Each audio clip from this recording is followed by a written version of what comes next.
Hello there. Um, my name is Ben, or Benjamin, or whatever you want to call it. The variations, you know. I'm an INTP. I only figured this out like last week. I stumbled upon the what's it called? MBTI.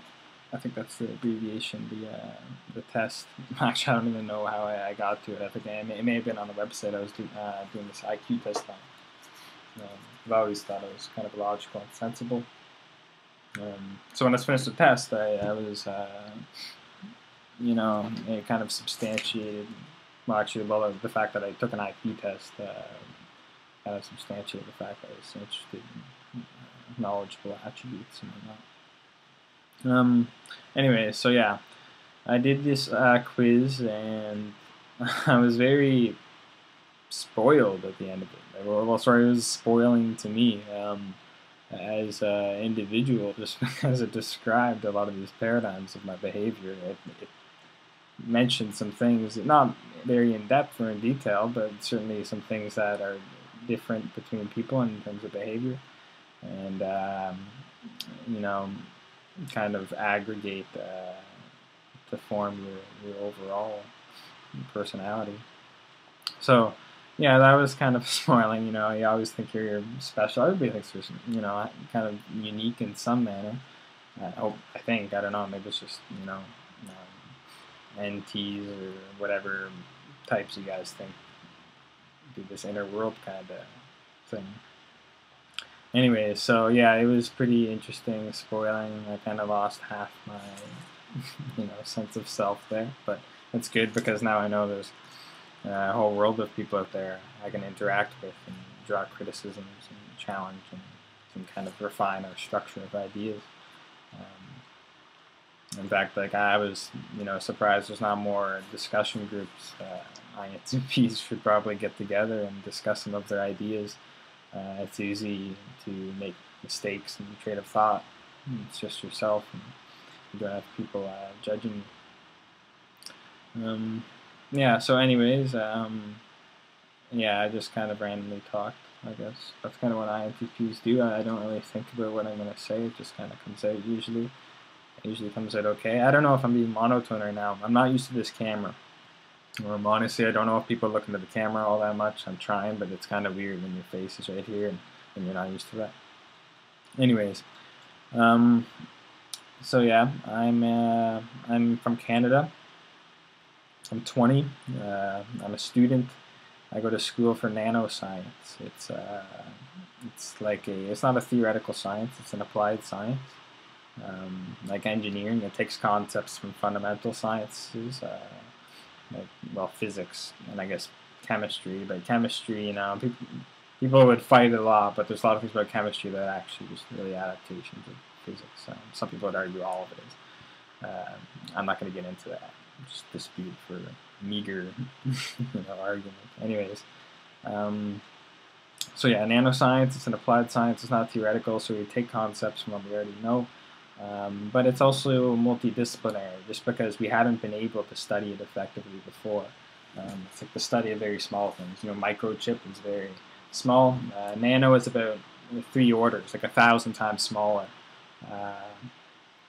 So that's considerable. It's actually like the size range you'd want to zoom into if you wanted to look at structures made of tens or hundreds of atoms, and that is kind of the application. We're understanding nanostructures, not molecules and individual atoms so much as putting them together and building structures, designing, understanding interactions, their uses, applications, and whatnot.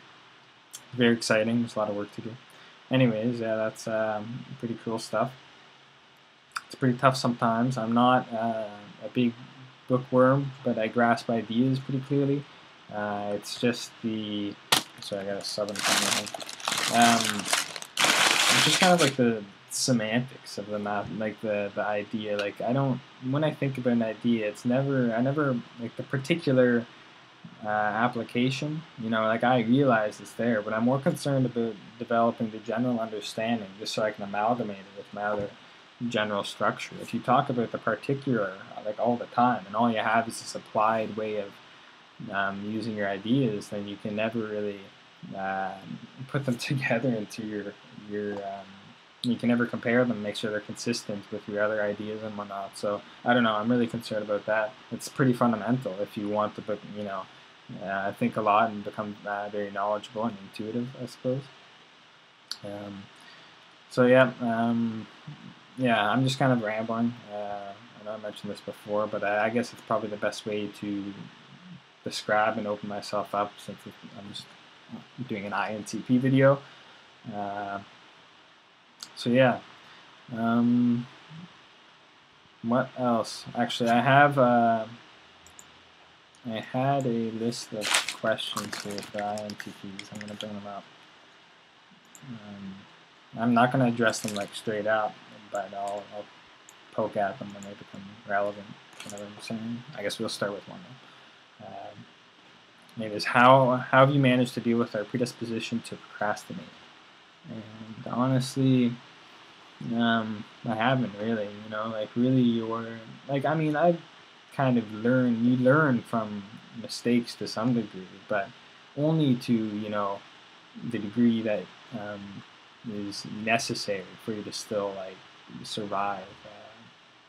So I guess in this case, what that means is I'll still wait pretty much till the end. I'll justify it. I'm really good at rationalizing things and justifying. So for example, something like this, my grand ideas and how I tie everything together. It includes ideas about animalistic instincts and behavior and contradictions with logic and whatnot. So when I look at the situation, I'm like, ooh, I'm an animal. In the past, emotions dictated most of our behavior. You realize there's times you look back, you're very emotional, and right now you would say, no, I wouldn't do that again, right? But of course, you're in a different emotional state. It was influencing your behavior very differently. So yeah, it kind of dictates something. So anyways, I'm just like, oh, I'll just wait until the impulse of needing, the impulse of necessity hits me, and then I'll, be able to do it with no willpower input. It'll just be this kind of impulsive need to do so, which won't really disrupt you so much. I guess an INTP, if there's some goal way forward, and they're not particularly personally interested or concerned about it themselves, then it's definitely not going to overcome whatever they're thinking, unless there's other influences of parents or someone's forcing you to or whatever, or unless it's really important, and maybe you think about the importance of something, that importance. Anyways, so yeah, I haven't really developed a good sense of dealing with procrastination. It kind of stands side to side with organization, time management, and all these other things that really do contradict other parts of my behavior. So it's not just oh, just learn not to procrastinate, right? It's no, you have to learn how to be good with your time. You have to learn how to organize everything, look at everything much more structurally, kind of predictably, right? You can't be so spontaneous. You can't have as many uncertainties, right? So for an INTP, there's all sorts of things that will probably screw up your other parts of your behavior, which exacerbates the lack of ability to not procrastinate, right? And of course, it opens up other avenues for INTPs, just thinking more, I guess, thinking excessively. But it's good. I mean, I'm extremely analytical. That's actually one of these questions. I can kind of see the psychoanalyze people, and yeah, everything. It doesn't matter. I'll try if I see something, and even if it just catches my eye and an analogy just pops up in my head randomly, then I've got that's a new patch to explore, right? I'll think about it for a bit. I'll try to draw conclusions or look for similarities and patterns. I'm really interested in, I guess, just the structure of ideas, breaking ideas down, and looking at their structure and making sure the structure is consistent with other things. I try to take really abstract ideas, really hard ideas that would probably be, difficult as complex things to understand theoretically, and rather try to gain like an empirical, like an experimental understanding, like based on like what we see, what is the effect of behavior of something. I'll take that and I can get a lot of information from that. So you don't just think about the theoretical, right? You look around and you gather empirical data, and it may or may not fit in with your theories and whatnot. But that's a very important sense to have, to look around and kind of just, I don't know, look for patterns, because if you don't, you kind of lose that good, well, that really handy tool of being able to test your theories and test other things and patterns you saw, right? It's almost like it's criticizing your ideas, but you're not criticizing it. It's, patterns in nature are contradicting it, right? So that is what's going on there. Anyways, so yeah, this is my first time in front of the camera, and really weird. I don't really know what to say right now. I could usually talk like non-stop, but there has to be some kind of topic. I can't just go on about nothing. Small talk. Not that you can do small talk on the camera, anyways. Only funny stuff, maybe like vlogs. Yeah, saturates the vlog market. Just these little funny, meager clips. Anyways, I guess I'll talk about how I just view people. Before I thought about making this video, I'd always, when I approach some situations, like social situations, I have to think about the, behavior of other people. I didn't know about the, the types, the 16 types then, but, I still kind of consider, what they would accept their, range of understanding and whatnot, and my behavior is a manifestation of a common denominator that's consistent with these other, people. I really try not to impose anything on other people. I'm much more interested in observing. I see a lot of things I would disagree with other people say, and like sometimes you're like strong. If it's something you think about, like you're really strong about it, it's part of your like general theory, which is consistent with everything else you think and know. Then yeah, you're gonna be pissed, right? Well, not pissed, but you're gonna be like, like if you were pissed, that same sense of incentive to change something. So yeah, I don't know if I'd say something, because I still consider about this social thing. It's like, I don't know if it's worth it to do that. It's a lot easier, like with a keyboard, and like you're debating on news websites and stuff like that. Yeah. Anyways, so yeah, other people, how I observe them. I don't judge people on judge or whatever, like take in or understand about people. I don't do that based on what I like about them, right? I believe in judging by imperfections, right? You look about things you dislike, right? And then you stay away from that, right? If you can eliminate the things that you dislike, then your relative standard of the bottom line is that's what you're content with, right? So it's hard to be unhappy if you don't surround yourself with these imperfections, and that, you identify the things you dislike with respect to your own personality and your own preferences. Anyway, so because of that, I kind of have almost criteria, right? I mean, that seems really structured or whatever, but it always manifests like that. Like people, I don't like really obnoxious people, like really in your face. Like I don't like, especially when it's just meaningless, right? Like I don't like attention, like unjustified attention. No, thank you. I mean, you can go do it yourself, but like when you have attention, it's almost like the boy who, cried wolf. If you're always, being crazy like this, then it's kind of the standard of your behavior. I don't know if I want people to think of it and also it's contradictory with my other parts of my behavior. I think a lot, and I can analyze the social situation based on how many people are there, based on the variability and kinds of personalities. There's a higher probability I'm going to be much more reserved, right? Because I have to satisfy this kind of common denominator of social states between people. So yeah, that's people. But yeah, I guess I have other criteria, like people that just get up in your face. But I never have that. I mean, contemporary times, it doesn't really happen to me. I'm sure, like, I don't know about other INTPs. I don't really get much conflict. In fact, I usually can make pretty good relationships with people from all sorts of environments and like social situations. Actually, I grew up I had some variability in my lifestyle in terms of I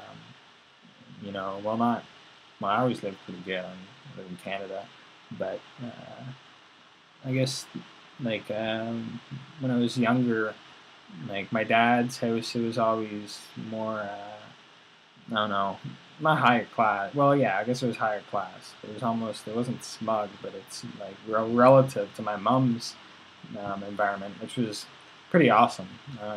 In fact, it was kind of more comfortable, but it was more, I guess what you call like lower class. So that kind of variability gives me this sense of whatever, which I think, contributes to me being able to interact with all these different kinds of people effectively, building relationships, making friends. Okay, so yeah, that's another thing about people. I don't like. Well, nobody likes ignorant people. Nobody likes ignorant people, right? I don't mind arrogance sometimes when what they're saying is true and they're just pissed off. I call it justified arrogance, but that's not usually the case. Arrogance will manifest. So yeah, I don't like the bad brother. But yeah, I guess ignorance, it fits with personality. It's okay, but I have a logical way of looking at things. I mean, if you're a part of society, and if you don't give a crap about what's going on in society, if you don't give a crap about the things that government affects, and you're still voting or whatever, I don't believe you should have a vote. I don't like that. Doesn't make any sense to me. I mean, yeah, morally. I mean, everybody needs to vote. It's like true, yeah. I mean, that's good, but you're gonna screw up the system. It's not designed like that. Right? The only reason why you can have this livelihood is because the system has some integrity. And then people don't realize that after it's been going on so long, and they can do all sorts of things to undermine it, to jeopardize it, right? So, for example, in the United States, when the founding fathers came over here, they were ridiculously right wing, ridiculously conservative, right? They believed in no government intervention whatsoever, like no healthcare, no education, none of that, right? You just let your businesses go, the free market, it will equilibrate and everything will be good. And it did, right? A lot. Of course, back then, they didn't realize about the environmental, social health degradation. And also that people are animals, and it's really hard for us not to get used to things. So greed manifests in us, and that kind of turns into what we call crony capitalism. I don't even know how I started getting on this topic, by the way. I'm just kind of talking. But I think at 15 minutes I was talking about people.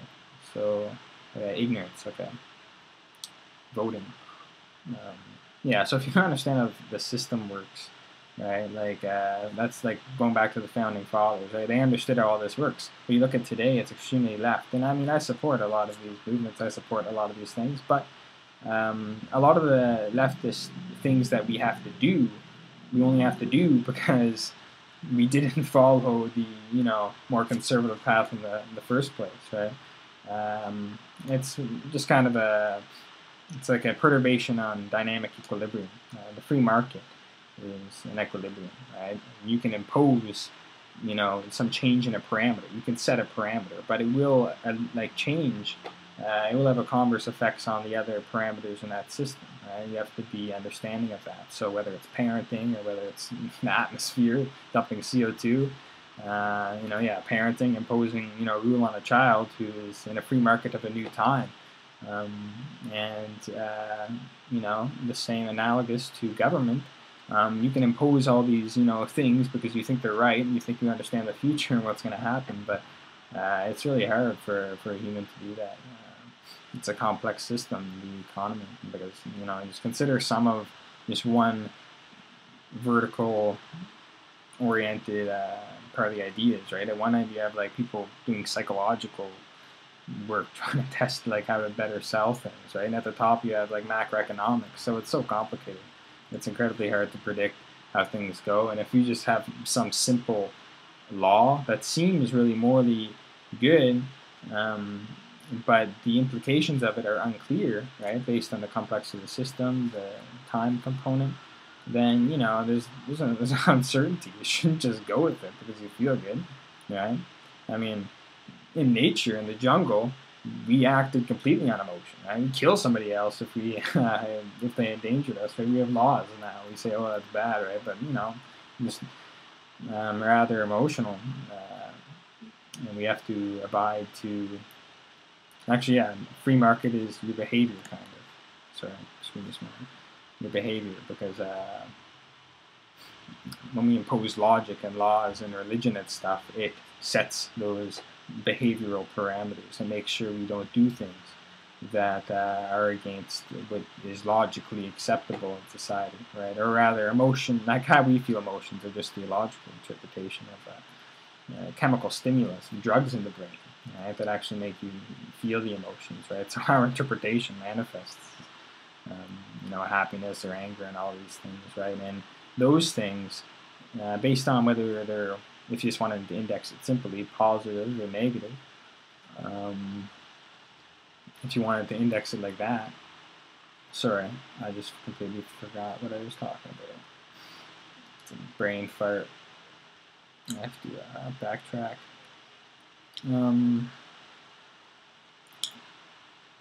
Index positive to negative. Oh yeah, emotions. Okay, so if you just indexed your emotions like positive or negative, and you decided things based on that, then that's the kind of system you'd see today.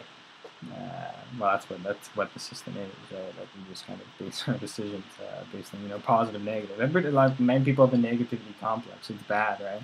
Because all a problem is something that really requires a solution, right? Or it's going to affect the system. It's going to evolve the system in some way, right? The fact that it's negative in our context, in the human context, is kind of irrelevant to the logical framework, right? The idea, right? Doesn't make a lot of sense. Anyway, so that's my little tangent. So I am politically viewed. I do kind of sit out of things, but I understand both right-wing and left-wing ideas. Like it's like a lot of it's a fight between morals and logic. But I mean, logic is much more considered a fluke right now. It's much more new. Emotions were in, or rather just stimulating chemicals that determine your behavior, or by chance determine your behavior. They've been around for, millions of years. So the fact that our cerebrum grows, right, until we have like memory and we can reason and stuff, it's like, oh, well, that's pretty interesting. But it's evolution. It's a fluke, right? And the fact that it contradicts how we would behave otherwise based on emotions, that's a fluke too. And you can't just just pick one, right? Because now you know that you're living in a logical system, but you always want to make emotional decisions. And if it doesn't, you have to kind of reach some higher sense of reality if you want to come to terms if it makes sense, right? So, anyways, yeah, politics. I'd maybe like to become a politician, but then I'd look at the world like, oh shit, we have 7 billion people. We have only half the oil left, which means you only, if you don't know math, that only means you have one more doubling time per capita globally of oil usage left before we run out. And that's kind of what supports our carrying capacity, about 7 billion, rather than between like 550 to 1 or 2 billion. So that's kind of scary, right? For me, even if I was a politician, you wouldn't be able to really do anything. I don't believe you'd be able to do anything at this point. And then global warming, it only really needs a trigger by humanity. It needs to release, if humanity achieves releasing methane, from the permafrost in the north, then we don't the global warming, climate change doesn't really require us to keep it going. It's going to go a chain reaction, self-sustaining system, right? Because the methane you release, like the Earth's going to warm up, it's going to melt the permafrost, it's going to release all sorts of methane that's stored in this frozen crust, and then what's going to happen is it goes in the atmosphere. And methane is actually much worse greenhouse gas than CO2. So just dump a stupidly massive amount of gargantuan. You won't, and then we won't. Anything we do won't really affect it anymore. But we'll surely suffer, right? And if you're around and you're not, on your deathbed and you're around when this happens, then you're probably suffer in some form, right? So honestly, like the whole political thing is an interface trying to, make a relationship between logic and morals, and I don't really see it in a good vantage point of an interface in this particular situation.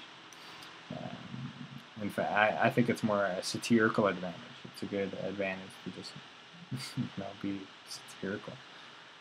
Anyways, so that's some of my negative thoughts. And I think it's important to focus on my negatives, just because it's, well, they're problems. They need solutions, right? If you don't deal with them, if you just leave them there, it's going to get worse. Somebody else is going to have to deal with them, right? If you let your debt inflate to whatever, your public debt go to 15 trillion, and your next generations can't pay it off based on, the competition around the rest of the world and the reduced advantage to be economically self-sustaining, then they're going to suffer. The entire society is going to suffer, right? There is no consideration. People say, "Oh, it's immoral to not spend more money. We're going to lose all these jobs." It's like, well, you intend for people to exist. You intend for people to exist in the future, right? It's on paper. You intend for them to exist, and yet you don't apply morality to them. That doesn't make any sense, right? Like, if you are going to include morality, then logically speaking, you have to include temporal morality. And it has to, you have to consider it for a long time into the future, right? And of course, there's increased uncertainties as time goes on, but you can't just leave it at the parameter. It doesn't make sense. Right? It's a huge piece of the parameter, massive. Actually, it is in some parts of it, like retirement. Oh, all these people that will be born will pay off all this, but they're not gonna, where they work to make the money that gets deductions on it to pay these retirees' lives. We don't know, in fact, I'd bet on an economic collapse and some kind of political restructuring instead of a successful future generation in North America, at least. So if anybody is from other parts of the world, don't try to get to where the U.S. is, right? They're on their way. They're on their way down. In fact, I think everybody has to kind of reduce their living standards at the highest level. So all the highest living standard places in the world have to reduce their living standards substantially. And what that will do is reduce the buffer between your potential of satisfaction, right? So right now, if you, 1984, let's say, the lifestyle needs and known wants based on your language detriment. In 1984, they restructured the language. You don't have a lot of words, so you can't come up with a lot of thoughts. You can't wonder about a lot of things, right? You can't think about a lot of things that you like. So what you want and what you know that you want, there's not a lot, right? So, the highest satisfaction you can have isn't that, much different from the least amount of satisfaction, right? Whereas if you introduce this guy to if he's an INTP, give him really awesome video games or something, right? You're going to increase his potential of satisfaction much higher, right? And now his level of contentness is increased to that halfway buffer. This is at least just my babbling understanding of it, right? So if you keep living standards extremely high, that's what you call inequality, right? Money is one thing, but it's just these known living standards, right? If you decrease it, then you decrease what's required to stay content, right? So your average unrest or index of unrest should be much more minimal. It's much more useful, right, to advance in society, I think, restructuring the known wants. So it doesn't make any sense, of course, right now. Everybody, all we do is we're just consumers. We're just fervent for new products. We want new technology.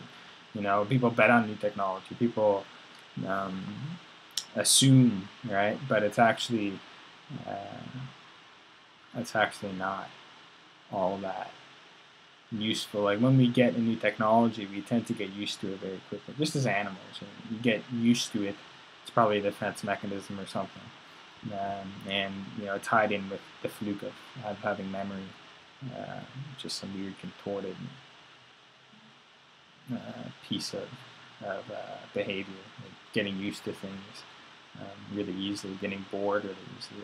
I'm sure it has an evolutionary purpose though. Anyway, so people get used to these things. So you get new technology, you get used to it, right? All you've done is increase your potential satisfaction, and now, effectively, like what made you satisfied up there, it's actually reduced. So now you have to do more to stay happy. Now you have more pressure to be rich and millionaires, and doing all this partying crap, right? You see, like people in like my generation, everybody thinks they're going to be famous, right? Everybody thinks they're going to, make a lot of money, right? Nobody thinks, oh yeah, I just want to be a librarian, and I want to have a family, and own a camper that I take out every second summer or whatever, go on a vacation every couple of years.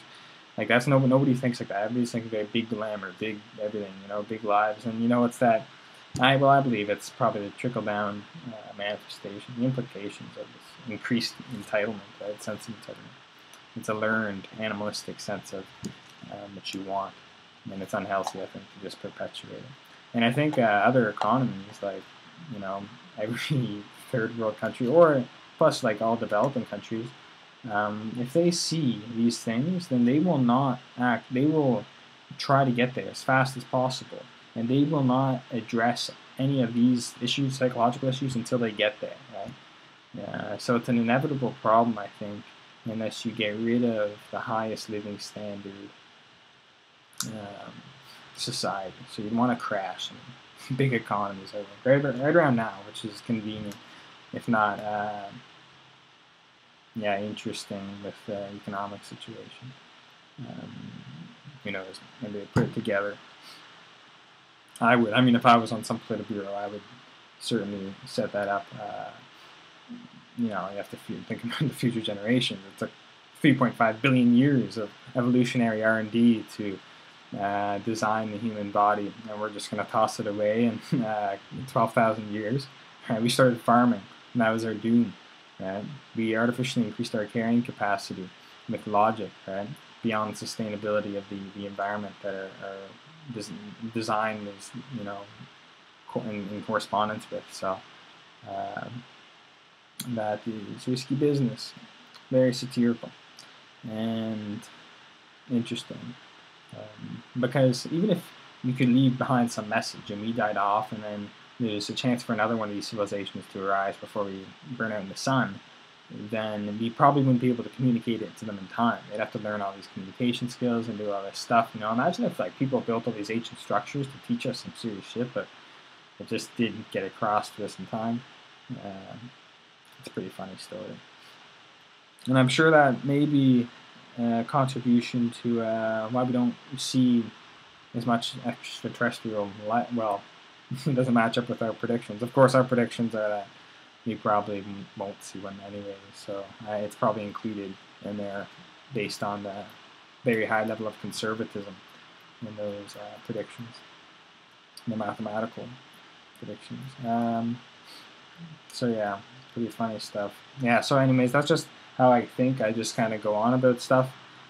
This isn't structured at all. Sorry for not looking in the camera a lot. This is really weird. Like when I see somebody, even if it's myself, I'm not used to this, but like I'll always, talk to them,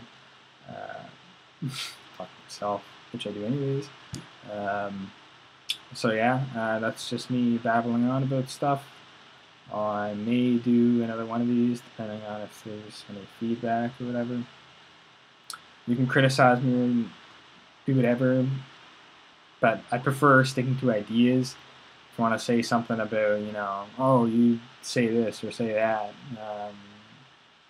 in a stupid way, you should say it like this, or I don't like that about you, or I don't like this, or I don't like that idea, or like, what's wrong with you? And just don't say it, right? Like honestly, like I don't really care, but I prefer. Well, I do care, right? Honestly, like INTP, yeah, they definitely get hit if you keep criticizing them personally, right? They don't see anything constructive. They just take it as a direct attack. That's just the interpretation. It's an emotional attack, right? So they'll have an opposite reaction. Anyways, so don't let me, don't be saying stuff that pisses off INTPs personally. But yeah, criticize ideas, bring up new thoughts, all that kind of stuff. You can, do whatever. Anyways, it's been very interesting talking in front of the camera, describing a random statistical entry of INTP thinking behavior. So maybe I'll just keep doing these like random talks, and then that will hopefully give you a good statistical ensemble of entries that will manifest as a good organized understanding of some of the behavior of INTPs. Anyways, yeah, thanks for talking. My name is Ben, and I will talk to you later.